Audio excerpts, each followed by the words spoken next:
I'm the Red Lady and welcome to episode 13 of Shamanic Witchcraft 101.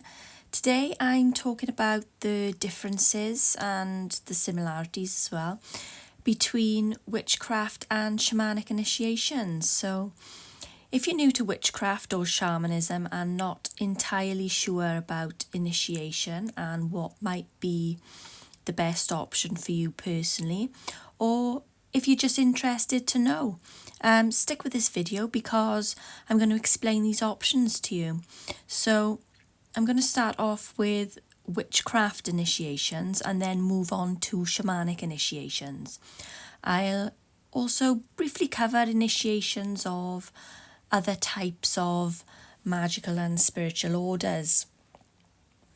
So witchcraft initiation can largely be split into two categories. That's either coven initiation, where you are initiated into a coven by a higher ranking member of a coven or members of a coven, if you wish to join a coven, or self-initiation to solitary practice. So with regards to covens, formal initiation ceremonies will vary from coven to coven. For instance, a traditional Wiccan coven initiation ceremony would be different to a Celtic witchcraft coven initiation ceremony. And their practices and teachings will also be quite different as well. So the same also applies to various magical orders or organisations such as the Hermetic Order of the Golden Dawn or the OTO. They will all have their own tailored style and rituals. Again, the same applies to various Masonic orders or Druidic orders. If you don't wish to join any kind of coven or group and you wish to set up your own solitary practice, then that is always a perfectly acceptable and perfectly viable option. So whether you wish to practice witchcraft in a group or independently will depend on your own personality and what fits with that. So if you're a people person, you may want the camaraderie of a group. If not, if you're not a people person or regard yourself more as a lone wolf and you want more freedom to practice as and when and how you want, then a solitary practice might be for you. Now, some people they just don't like the rules or certain formalities of group practice. On the other hand, other people may enjoy that and feel more secure in that environment and find that fits better, with a more social lifestyle. So there are also family witchcraft traditions that are passed down within the family unit. Whether they involve formal initiations or not is entirely a family matter. Either way, it's highly unlikely that a witchcraft family would initiate anyone from outside of that family unit. So with coven initiation or a magical order initiation, after initial contact with the organisation, you will then be guided by that coven or order on how to proceed. And there's usually a period of time in which you need to undertake certain preliminary witchcraft or magical studies before you can be considered for formal initiation. And usually it's about 1 year of preliminary study, depending on the coven or order rules, but they're all different, so this may vary. With self-initiation, you don't need to worry too much about whether you've studied enough on various magical topics or worry that you don't have enough knowledge, because your intuition will be your guide on that. If you're looking to self-initiate, the chances are that you've already been reading books on witchcraft or magical or spiritual subjects, and you may have been doing that for some time before any thoughts of initiation even cross your mind. And so you may already have a basic knowledge of what living a spiritual lifestyle entails, and considering initiation is simply a way of formalizing that lifestyle and wanting to permanently integrate it into your life. So in other words, your leisurely spiritual interest in witchcraft just got more serious, and you want to mark the occasion by self-dedicating or self-initiating. So, the beauty of solitary practice is you can make this ceremony whatever you want it to be, however simple or elaborate or formal as you like. You have full artistic and creative freedom to perform this ceremony however you want. It will be tailored by you, for you as an individual. And you also have the freedom to invite whichever spirits or people you choose to witness or guide you in this, whereas with a coven, this might not be the case. So you can let your intuition be your guide on self-initiation or self-dedication, or if you want more concrete guidance, there are plenty of books available to buy that can walk you through your self-initiation, or at least inspire you with their ideas. I guess that, there is also the option to get help with your initiation from another more experienced solitary practitioner that could help guide you and witness your initiation if that's what you want, but it's not absolutely necessary to do this. Plus, it might be difficult for you to find a solitary practitioner who's willing to do this purely because they are so solitary.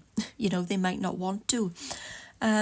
So in the magical orders of ceremonial magicians, they can work alone or work with a magical partner, or they can also work in groups.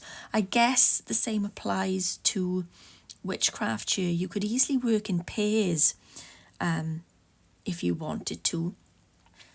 Now, let's look at shamanic initiations. So shamanic initiations are somewhat different to witchcraft initiations. Again, you could put this into two main categories. The greater shamanic initiation, where you are called to your life's spiritual work by the spirits and initiated by the spirits. And then there's the lesser shamanic initiation, where you are initiated and trained by another shamanic practitioner. So the difference between these then is that with the greater shamanic initiation, you don't have a choice. So this is essentially a spiritual job you were born to do, and when the spirits call you or wake you up to do that job, that's your initiation. And it's usually not a very pleasant experience. So in contrast, the lesser shamanic initiation involves you choosing to take up the path of shamanic practice, and you will actively seek out shamanic initiation of your own volition. So whether you perform your own solitary initiation with the spirits, or whether you seek out initiation guidance from another shamanic practitioner, whichever way you wish to do it, it is ultimately your choice. It is your free will. Also, there are shamanic practitioners who pass their spiritual vocation down through the family line to younger members of the family who express an interest or talent for the practice. And this is, this can be a matter of ancestral lineage. So with the greater shamanic initiation, where you have been called by the spirits to do a very specific spiritual job, you won't have a choice in that. You have to carry out that work.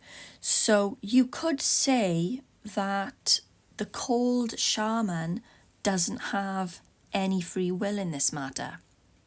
Now, the reason why they don't have this free will is because they will have a pre-incarnation contract in place that they need to fulfill. So, in other words, before they are born to this world, they have made a contract to do a specific spiritual job while they are here. And the only reason they incarnated is to do that job. So there could be various reasons why these contracts are set. You know, one such reason might be because, you know, life on this planet can be very distracting. You know, if you have the free will to say, I don't want to do this anymore, it's too hard, I'm going to move to a Greek island and, I don't know, run my own bar and go fishing in my spare time. You know, then you have the free will to do that. If you're locked into a pre-incarnation contract to do a specific spiritual job, then the spirits will let you know this at some point, either during or after your initiation. Because then, if you are tempted to stray away from that spiritual work at any given point, the spirits then have the authority to pull you back on course one way or another, whether that's in a pleasant way or an unpleasant way. So, and this is why the path of the called shaman is the most difficult path anyone can walk in this world. This is because they have agreed to come into this world without a large degree of their free will. They are not able to do as they please with their life. Or, you know, I suppose they are until they are called. After they've been called, that contract is then considered active, and it will set certain events in motion to lead you on to the shamanic path. So, as you can see, there are some similarities here between witchcraft and shamanic initiations, but there are also some really big differences. Another difference is that you don't typically find shamans practicing in a group. They are nearly always solitary, or they sometimes work in pairs, and they will usually do this because either the shaman needs an assistant or one is being trained by the other. Usually it's both. The shaman's assistant is also the trainee, but not always. So yeah, I really hope this video has helped you in some way. If so, please do hit the like button and feel free to subscribe if you want to keep up to date with my videos. This video is part of my Shamanic Witchcraft 101 series. I'll put a link to the full playlist in the description box below if you want to watch from the beginning. I also have other playlists on other subjects if you want to check those out as well. Feel free. And don't forget to hit the bell for notifications, and I will see you soon.